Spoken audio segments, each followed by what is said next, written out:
European view of the world this afternoon.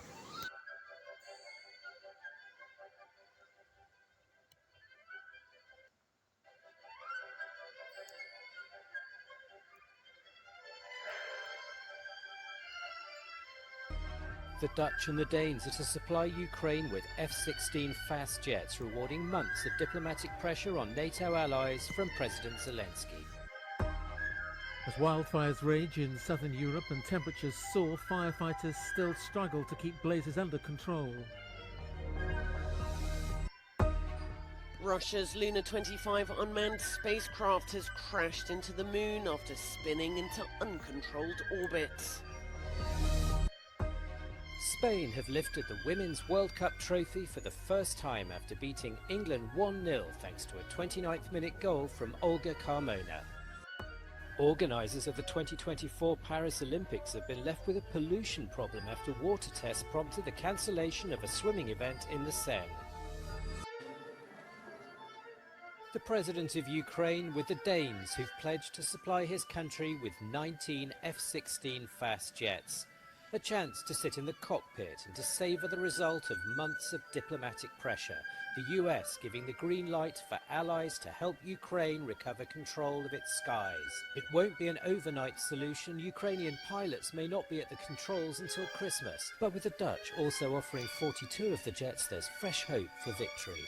Що хочеться завжди швидше, що літаки можуть прискорити цей процес дуже сильно, що в небі домінує Російська Федерація і що окрім літаками ми не обмежуємося, ми говоримо про протиповітряну оборону, бо попереду зима. As the counter-offensive continues on the ground, Ukraine's pilots, engineers and support crews are all training to work in and around the F-16s they'll be receiving. The Dutch and Danish governments are also part of the coalition providing the training on NATO's fixed-wing fighters.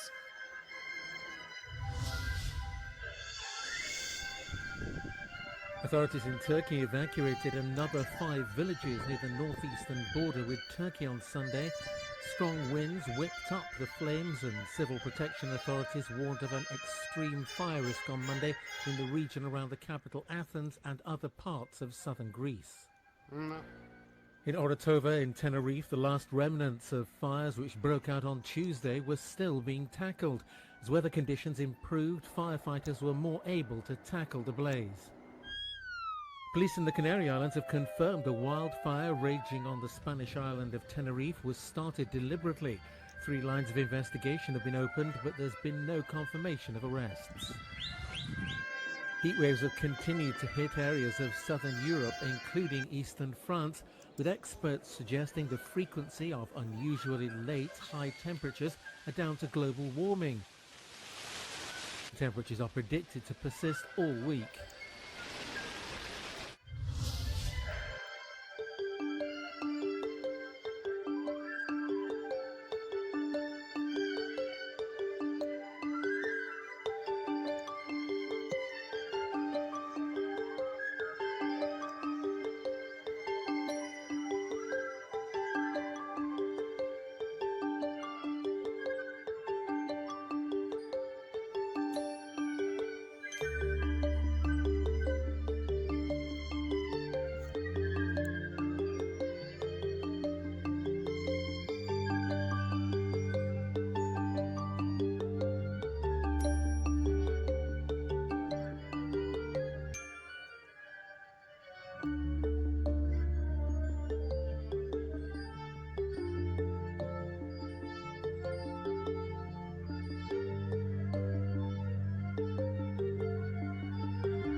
The good news is indeed that as of today, the storage is at 89.89%, which is indeed excellent news. Member states see and understand that it's extremely important to stick to the obligation to refill our gas storage facilities, and this is an ongoing process, and we are very much on track there.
Russia's Luna 25 spacecraft has crashed into the moon, the country's space agency said on Sunday, after spinning into uncontrolled orbit. Roscosmos said it lost contact with the probe on Saturday after it ran into trouble while preparing for its pre-landing orbit. Luna 25 was scheduled to land on the south pole of the moon on Monday, racing to reach the surface ahead of an Indian spacecraft. The unmanned robot lander is the first launched by Russia since 1976, when it was part of the Soviet Union. At least 3 people in Romania have died from the West Nile virus, an illness spread by mosquitoes, and for which there's no vaccine or antiviral treatment. More than 10% of the country's mosquitoes carry the virus, according to a recent study. 8 out of 10 people infected with the virus will show no symptoms. But in rare cases, it can cause a serious infection of the nervous system, leading to paralysis, convulsions, or loss of vision. Vulnerable people are advised to cover their body while outside to avoid being bitten and to use anti-mosquito sprays. Argentina suffered a political earthquake and the response of the markets has been clear. Prices have jumped 30% in the 2 days following the victory of the anti-establishment populist Javier Milei in last Sunday's primaries. And the peso plunged by 18%. The question is whether he or anyone can really correct the economy in Argentina. It's going to be tough. There are a few bright spots, which I'll talk about, but these are structural issues. For example, public spending represents 40% of the country's GDP. That means that if we're going to address the debt problem, the issue of inflation and the tendency of the central bank to print currency, it's going to have to cut dramatically subsidies. In a country struggling with annual inflation of over 100%, growing poverty and a rapidly depreciating currency, the vote has been a response to anger against the political class. But does it really represent an ideological shift in Argentina? I don't think so much that Milei's surprise victory in the primaries really represents a wholesale shift within the Argentine electorate towards the right and towards this sort of view of libertarian, almost calls himself an anarcho-libertarian, of sort of a much reduced state. Reflects core popular values in Argentina. I think Argentina remains very much a center-left country in its orientation. The corruption and lack of renewal of the political class has had consequences throughout the region. We've seen them in the United States, Brazil, and much of Latin America. Faced with their sense of insecurity, people are looking for extreme alternatives. There is a sense that there's been no political renovation, that politicians are unaccountable, but also the sense of profound economic insecurity that's driving this. In surveys done in Latin America by Vanderbilt University, more than 80% of respondents believe that half or more of their politicians were corrupt.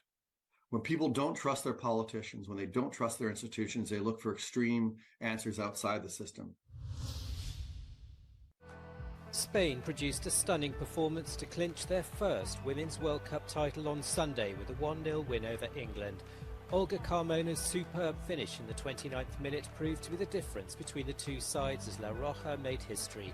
The Lionesses, who were bidding to bring a World Cup trophy back to England for the first time since 1966, pushed in the dying minutes, but it wasn't to be. Spain are the fifth winners in 9 editions of the Women's World Cup. Sam Ashew was there. Well, it'll go down as one of sport's most remarkable achievements. The majority of this Spanish squad were on strike 11 months ago. Now they're champions of the world. At 23 years old, Olga Carmona became the youngest player since 2011 to score in a FIFA Women's World Cup final. She is the history maker. This La Roja side are the record breakers. It brings to an end a fine tournament here in Australia and New Zealand. Sam Ashew for Euronews in Sydney.